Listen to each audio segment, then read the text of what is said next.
월요일 친절한 경제 한지연 기자 나와 있습니다. 한 기자, 요즘 국제유가가 오르면서 환율은 오르고 주가는 빠지고 대체로 다 나빠지고 있어요. 네, 이 중동 전쟁 이후에 국제유가 기준인 브렌트유가 40% 이상 급등을 했고요. 원달러 환율도 1,470원대로 올라와 있습니다. 지금 브렌트유 가격은 배럴당 100달러를 넘어선 상태입니다. 이 영향으로 환율도 크게 움직였습니다. 이달 들어 원화 가치는 3.8% 하락했고 평균 환율은 1,470원대로 외환 위기 이후 높은 수준을 보이고 있습니다. 특히 지난주 평균 환율은 1,480원을 넘어서면서 금융위기 이후 가장 높은 수준을 기록했습니다. 주요국 통화와 비교해도 원화 약세가 더 두드러진 모습입니다. 최근 환율 움직임도 눈에 띄게 커져서요. 하루 평균 변동폭이 14원을 넘어서면서 금융위기 이후 가장 큰 수준입니다. 유가가 오르는데 왜 환율까지 같이 뛰는 거냐? 우리 경제 구조 때문입니다. 우리나라는 원유의 약 80%를 중동에서 수입합니다. 그리고 원유는 전부 이 달러로 결제합니다.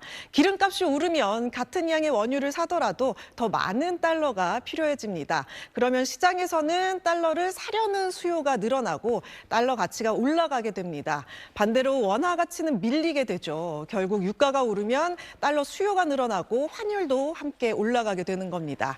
여기에 외국인 투자자들이 국내 주식을 13조 원 넘게 순매도한 것도 환율 상승 압력을 키운 요인으로 분석되는데요. 외국인이 한국 주식을 팔고 나가려면 결국 원화를 달러로 다시 바꿔서 해외로 가져가야 합니다. 이 과정에서도 달러 수요가 늘어나면서 환율이 올라가는 압력이 생기는 겁니다. 네, 또 기름은 안 쓰는 산업이 없다 보니까 산업 전반도 타격을 받게 되죠. 네, 유가가 크게 오르면 장비와 운송이 많이 쓰이는 건설 현장에 특히 영향을 많이 끼치는데요.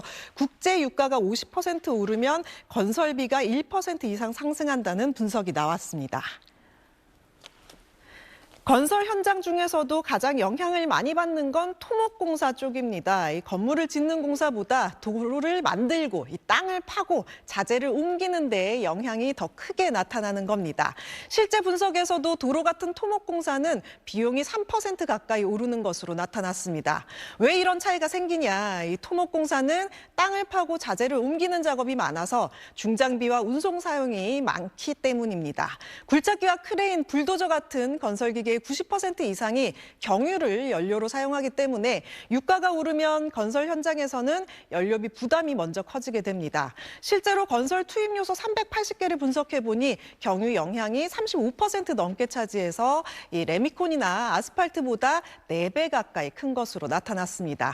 자재 생산비와 운송비까지 함께 오르면서 결국 공사비 전체가 같이 올라가는 구조인데요. 다만 당장 건설 시장 충격은 최근 건설 경기 침체로 주택 착공 물량 자체가 줄어서 과거보다는 제한적일 수 있다는 분석도 있습니다.